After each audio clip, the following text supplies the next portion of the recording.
wanted, so I gave it to her. Are you happy about it? You what?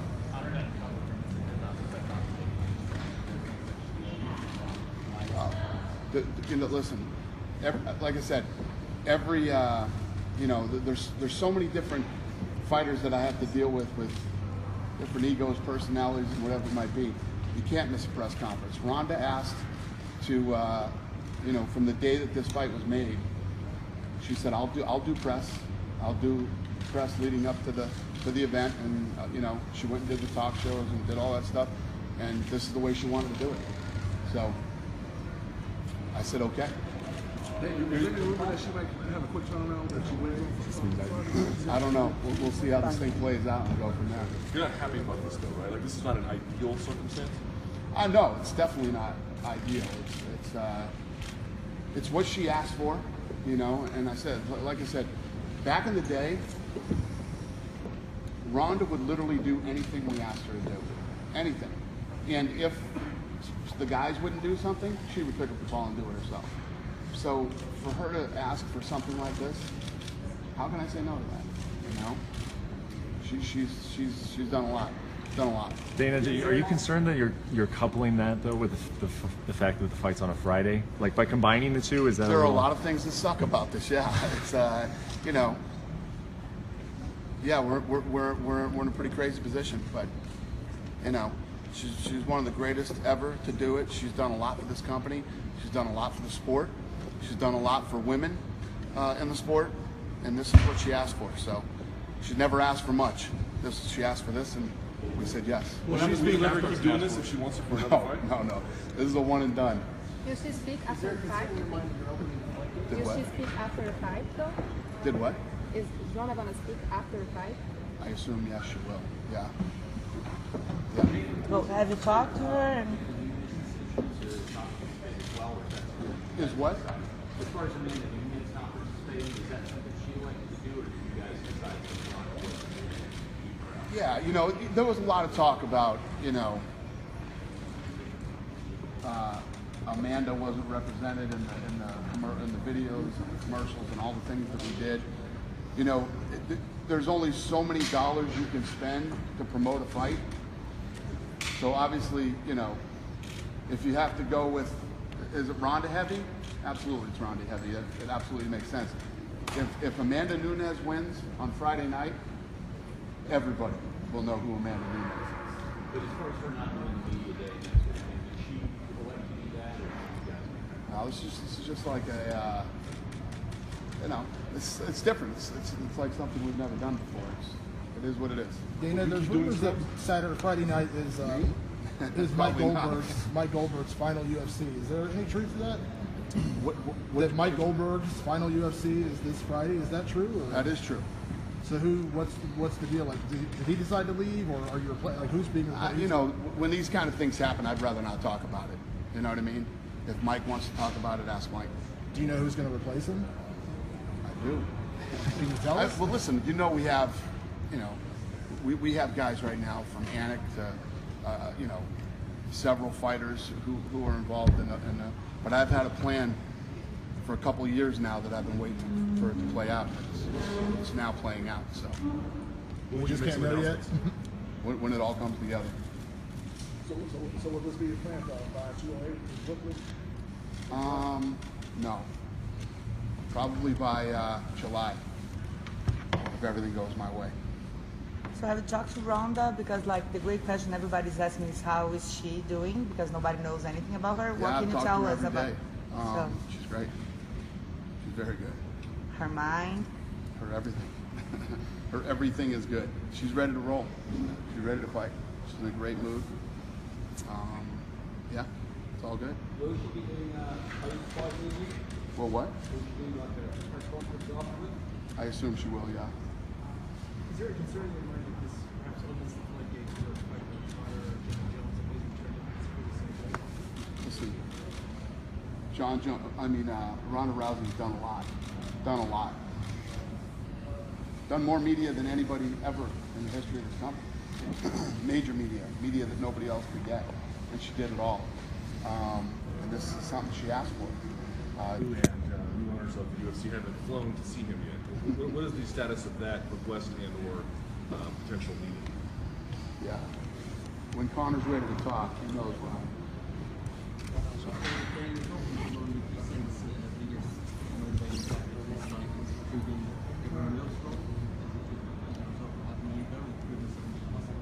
Say that again. Do you sense the biggest motivating factor to this fight is proving something to itself or proving that I think everybody knows that Ronda is psychotically competitive, and I don't know why this is the way she's handling all this, but this is what she wanted to do, you know. And like I said a million times, for a woman who's given as much as she's given to the sport and to this company, it's really not much to ask for, you know. The media stuff aside, but what are you seeing from her in terms of mindset? Obviously, we haven't She's as good as I've ever seen her. I mean, you guys have seen her pictures of her and stuff. She's physically in amazing shape. She's in great spirits. She's fired up and she's ready. She's like the old Ronda again. But she just had to deal with this whole thing the way that she wanted to deal with it. Can you talk a little bit about Amanda, the importance, because she broke so many records as well, you know. She was the first, for Brazil especially, she was the first Brazilian one to sign with the UFC. Now she's the first gay champion fighter Right. in the UFC. Can you talk a little bit about Amanda? What about her, you know, how important she is for the company? Yeah, no, listen, Amanda Nunes is one of the sweetest people ever. I mean, she's great to work with. She's easy to work with. You know, she just kind of rolls with it, you know. Never once when everybody was saying, oh, she's not, and you know, being treated with respect and in the spots and all this other stuff, never complained about anything. Amanda Nunes gets it. First of all, Amanda Nunes is going to get pay-per-view on Friday night, number one. And number two, like I said a minute ago, Amanda Nunes wins on Friday, everybody will know who Amanda Nunes is, you know what I mean? It's going to be, the biggest fight of her life, financially and every other way it could possibly be big. Talking about Kings and Verdun and GDS, because we didn't have like the whole story. We had like all the points of view there in Brazil. One day say that they didn't offer GDS. What really happened in that case? With what? With Kane and Verdun? Yeah, Kane Verdun, and then GDS said that they offered him the fight, but Yeah. then Verdun said that they never offered him. Verdun has turned down 2 fights. One of them was GDS. JDS, yeah. Verdun turned that fight down. And the other one? There's different ways to turn fights down. I can call and say, hey, you want this fight? No, I don't want this fight. Or you can say, yeah, for $800,000 in a piece of pay-per-view. That's turning down the fight. So the one was GDS and the other one, can you say it was? Yeah, then we offered him a fight with, I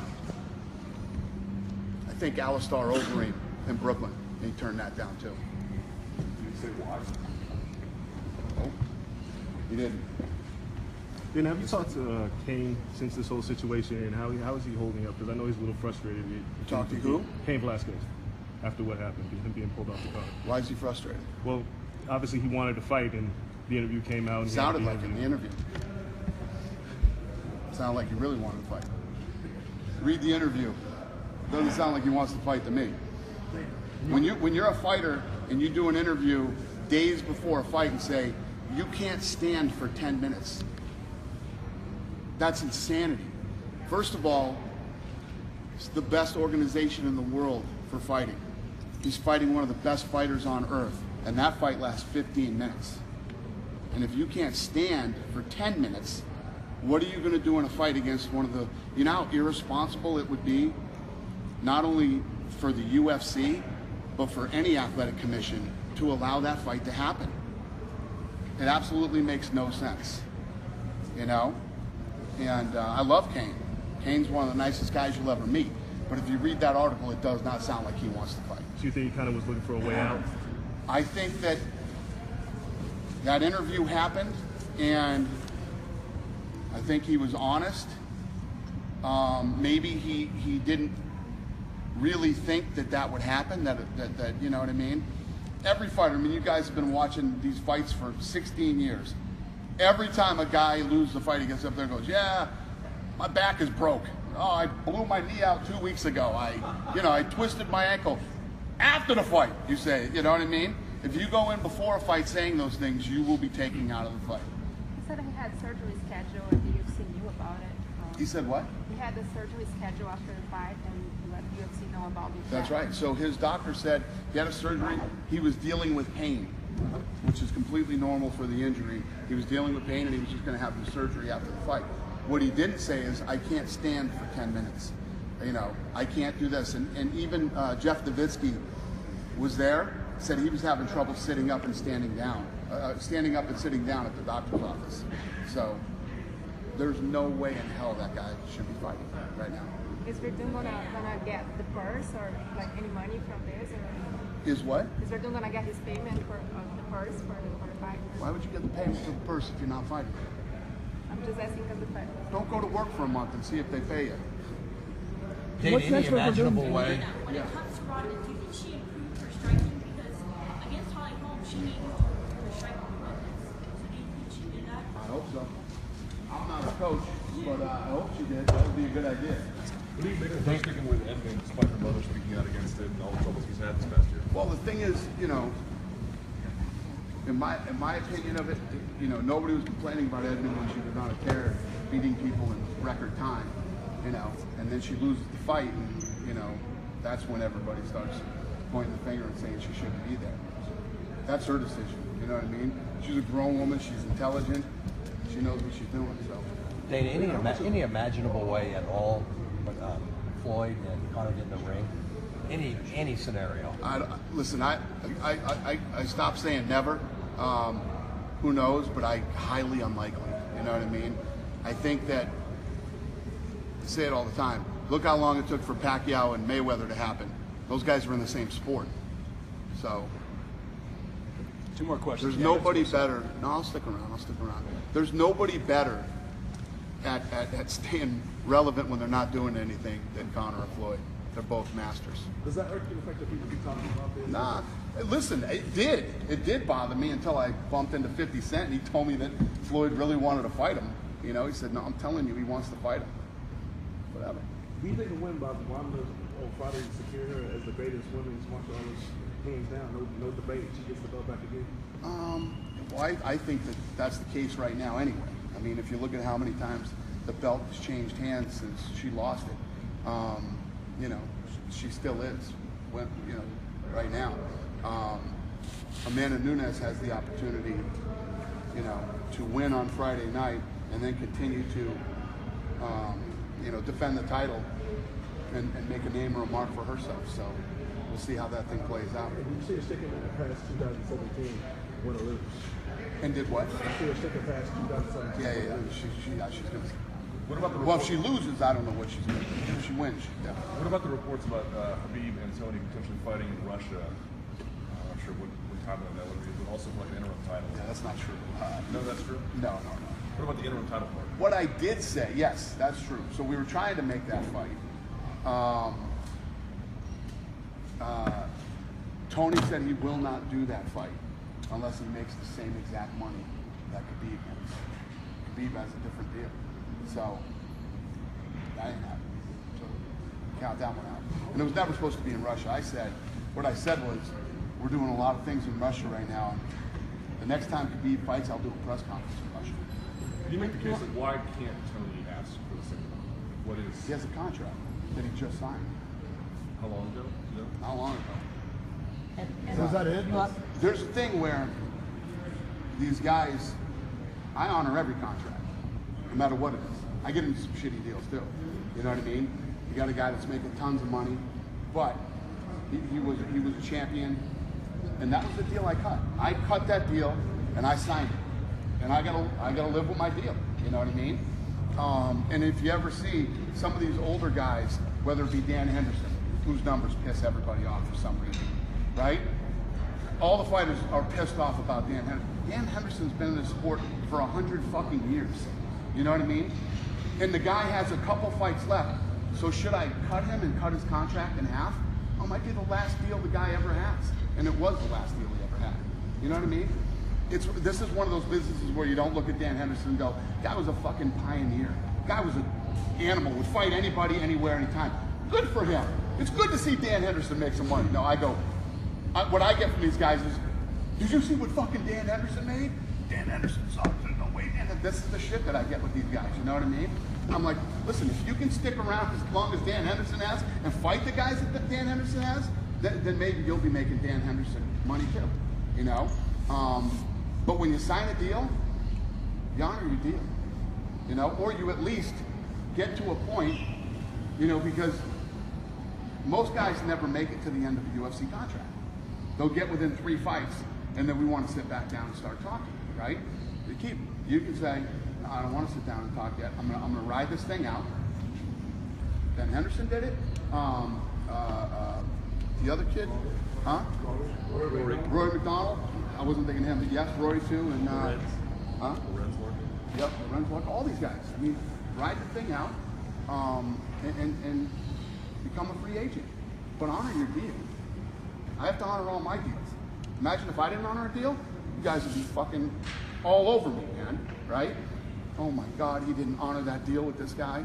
And as far as these guys that they look and start, I hate when guys start counting other people's money, you know? The other one is Alistair Overeem. Everybody's pissed off at what Alistair Overeem is. Alistair Overeem's been around forever. The guy's earned his way up, and that's his deal, you know? Nobody feels happy for anybody. Everybody counts everybody else's money and wants to rip up a deal after we make a deal. So are you moving on from about what issue? Cyborg? When she kept turning down fights, when that thing came back, I wasn't shocked. It made more sense on why she didn't want to fight for the 145-pound title. Have fighters become more pushy in terms of asking for more money since the sale? But it's affect the figures? Definitely. Definitely. Yeah.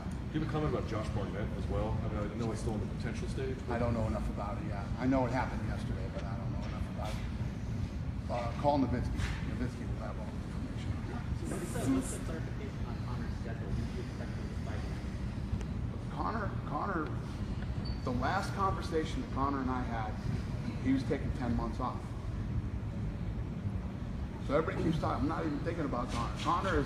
Conor is not in my plans for the next 10 months at all. Unless he calls you and clarifies. Listen, we run a business where we make fights. I know who's available. I know who's not available, right? Conor told me I'm not available for 10 months. We're having a baby. My girl stresses out when I fight, and I don't want to put that on her while she's pregnant. I love it. I respect it. I get it. Do your thing, buddy. And that's it. He's not in any of our plans for the next 10 months. What about Aldo though? He's talking about maybe fighting for the interim title in lightweight or... Yeah, so we were trying to make these, we were trying to make a bunch of fights here, and you know, guys, that's why, one of the things that I always talk about Conor, when I say about Conor, you guys could never really comprehend or understand because you're not really in it. These guys all act like they want to fight somebody until they get the call. Hey, you want to fight this guy, you want to fight that guy. You'd be very shocked at how many guys turn down fights and don't want to fight. Conor McGregor will fight anybody, anywhere, and it's the truth. It just really is. That guy doesn't care. But is it true that Jose Aldo is trying to move up to lightweight division? No. Would he? Yes. He was saying that... He was saying that he asked for Khabib. He did ask for Khabib. And Ferguson. No, he asked for Khabib. He wanted to fight fight? Khabib. Because Khabib's looked at as the guy in that weight division. He wanted to fight him. Dana, these And then? used to be, What happened? And Khabib's dad didn't want him to fight. Khabib's dad wants him to rest. But is it true that he wants to fight for the light heavyweight interim title? The lightweight, yes. And you guys are up to do it? I'm up to do just about anything. I mean, it depends on, I like that fight. Khabib and Jose Aldo would be fun. I'm in. Are you done with Khabib and Tony though? Is that off the table now completely? Khabib? Khabib and Tony, that's off the table? Yes. And Khabib and Aldo off the table as well? Yeah, well, Khabib's dad wants him to rest. So, yeah. These used to be a staple of Fight Week. Is this a sign that they're back? Did what? These used to be a staple of Fight Week. Scrums. No, this is because Ronda Rousey isn't here. Time only? Yeah. Yeah, I think so. We'll see how much crazy shit comes out of this scrum and how much more work it makes for me. Cyborg, you talk shit about me and fucking Tony, I would have done, you know, it's gonna, trust me. I'm gonna have to deal with this for the next fucking 2 months after doing this scrum, so. Your idea? Huh? Was it your idea to do it? No, this was not my idea. Dana, apologies about at 208. Is there any way we can see her and Ronda fight at 145 in 2017? Well, yeah, obviously, the plans that I had for 145 were just all, yeah, it was, it didn't go the way that I thought it was going to go. Both those girls wanted to fight Cyborg, right? And if stylistically, they're both great matchups for Cyborg. I actually like both of those fights. Jermaine and Holly are both great fights for Cyborg. Cyborg got her 145-pound title in her division, and yeah, it all blew up on me. So you just awarded the belt like you did Ronda before she fought? What's that? How can you just award like you can award the 135 division? Ronda was already reinstated as the champion. Why didn't you just do that for Cyborg? Well, there were different circumstances under the Cyborg situation, obviously. Do you, if you could do it over again, would you handle the Cyborg situation differently? Would you just go ahead and make 145 and see what happens? If you were in the discussions when she came on board, she was 100% into cutting down to 35, and you know, she met with Lorenzo. Her and Lorenzo met, and they had conversations, and her plan was to get to 135. Obviously, that's the money division. You know what I mean? Even at 145 pounds, you know, it's not really the money division. But maybe she could have turned it into something. And maybe she, you know, but that was never the original plan. Knowing what you know now, do you regret opening the 145 division, the fact that she might not fight for a year? Listen, Holly and Jermaine will be a good fight. It's a good fight, and I don't know. I got to see this. The wheels are already in motion, so I just got to see how this thing plays out and go from there. Is the UFC going to add extra weight classes in 2017 beyond that one? No. That was never the plan to do that one either. But now we're in, so we'll see how it goes. Who knows? Maybe you know, one of these two will win the belt, and we'll find a contender, and I don't know. We'll see how this whole thing plays out, though. Is that the main event? Is what? Is that the main event? Right now it is, yeah. Dana, how's it? Huh? You could change. Yeah, I could. How often do you talk to Lorenzo when you have to deal with all this crap and say, man, you got a good deal? Lorenzo don't want to hear this shit. Yeah. Has he ever? Lorenzo's out in his boat somewhere in You talk to him a lot? Panama. We talk all the time. I talk to him a few days a week. But not about this. Sometimes about this. If you ever ask for his advice, how would you handle this? That? No. I really haven't gone to Lorenzo for anything since the Chris Weidman deal. You know, Chris Weidman and Lorenzo, Chris and I met and we couldn't come to an agreement.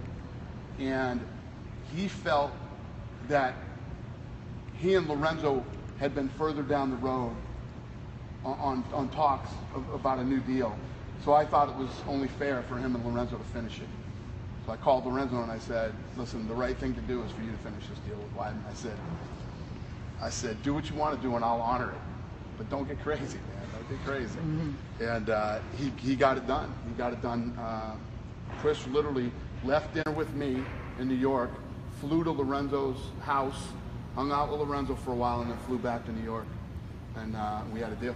Dana, what do you say about the critics or the claims generally that Ronda's got preferential treatment because of the WME conflict of interest? That because she is one of their clients, she's going to get WME has nothing to do with what I'm doing over here.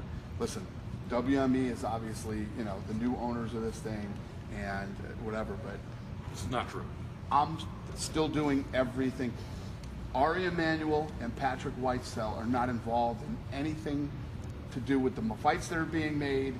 They're not involved in the production of the UFC or anything. Everything is exactly the way it was. So, you know, if you look at what Ronda has accomplished, what she's brought to the table, and what she's done, she doesn't deserve, you know, one time to do it the way that she wants to do it. She absolutely doesn't. It has nothing to do with WME. That deal was made between me and Ronda. You know, so that has nothing to do with it. Okay. All right. I guess Dominic Cruz and Cody Garbrandt are waiting for you guys. Anything else you want to tell us? No, listen, I think that, you know, it's the end of a great, crazy year, and I love this card. I've been excited for this card for a while, and you know, I know it's unfortunate that you know, the way that this is going down with Ronda, because she's awesome to talk to and she's always got some good shit to say, but her head's in the right place, and she's going in against a very tough opponent on Saturday night, and she's ready to roll. So, thank you. I've literally been reaming my whole crew because we did that whole. Did you see the countdown show? It said Saturday. Yeah. DirecTV was saying Saturday. Yeah. Thank you. What's your New Year's resolution for yourself and company? And I don't do resolutions. I really don't do resolutions. Yeah, I don't have a resolution. I don't do it. What about plans, big plans for next year? Let me tell you what, I'm working more now than I ever worked before, man. I didn't think I could be busier. I didn't think it was possible. I was wrong, you know. But what the plan over the next 2 years with these guys, I'm really excited for it. You know, I said it many times publicly. I was really, really fucked up when this deal got done. You know, I honestly believed that it wasn't going to happen, and when it happened, it hit me hard. Then I snapped out of it, got back into it. But now, looking back on it, the timing was perfect. It really was the perfect time, and the perfect people to take this thing to the next level. You guys just don't realize the type of power that Ari Emanuel has when he picks up the phone. He literally pick up the phone and call anybody. Me, Frank, and Lorenzo, it's a pretty incredible story. And what we built with the little knowledge we had of television and you know, many other things that we learned along the way. But Ari's the guy. This is the guy this is what he does. It's like I loved the show that we did in Toronto, man. I love that show. One of my favorite shows we've ever done. And I called Ari and I go, we got to put this thing on Fox. We got to get this thing on Fox. I want this to air on Fox, on Big Fox. And then I called Eric Shanks. Shanks said, let me work on it. You know who got it done? Ari got it done. That thing aired on Christmas Eve because of Ari. Ari made that happen. And look at the results. You know what I mean? That thing killed it. It's the second biggest show behind the first show we ever did, which was like 10 million viewers. This thing did 5 million viewers. How difficult was that? Because you have the pay-per-view schedule still going on, right? Yeah, well, thanks to the pay-per-view guys let me do it. You know, I made the pitch, and they agreed that thing should be on big TV, and we did it, and it was a home run. Will it happen again? Would have never happened without Ari. Ari got it done. Will it happen again? This is a ongoing Yeah, I think that's going to be an ongoing thing on Christmas Eve. But it makes sense, you know, if you look at, seriously, Christmas Eve, try and watch TV. It's all the same shit. There's Christmas specials and, you know, the movie everybody's seen 100 times with the kid with the gun just shooting your eye out and Rudolph the Red-Nosed Reindeer. I mean, it's literally the same stuff that we've been watching our whole lives on TV, and then you go with a UFC event that night. It makes sense. You know, even if everybody probably has people over, you know, for Christmas Eve, and what better to have as background on TV than the UFC that night. It's perfect. It really is perfect. So. Would you consider doing a live one? Huh? Would you consider doing a live No. That would be the worst thing to do to my employees ever. These guys already work so hard and do so many. I'm going to surprise everybody. Christmas Eve, we're doing a show. It would suck for everybody. But we can, with what happens throughout the year, we can put together a really good end of the year show for Fox. What do you think winning the fight would do for Ronda's legacy, like coming back from adversity and sort of adding that to? Yeah, you know, I think that all the greats throughout history, you know, you have to look. They've all lost. Ali's lost. Tyson lost. You know, you go through the list of all the greatest fighters that have ever lived. Everybody has a loss, man. And it's always interesting and exciting to see if they can overcome and come back from a devastating loss like hers was. Can you clarify your comments about Nate Diaz? Because years ago you were on the record saying he should stay at lightweight. Now you're saying that he's too big for lightweight. I'm just trying to sort of understand. I said he should stay at lightweight? Yeah. I don't remember. But how do you feel about him now? He's a massive 170 pounder too, massive. Nate Diaz is bigger than you. He's not bigger. Oh, he's bigger than you. He's so not bigger. Oh yeah. He's super not big. Nick's not bigger than you, much less Nate. They're both bigger than you. We have to wrap them, guys. Thanks, everybody.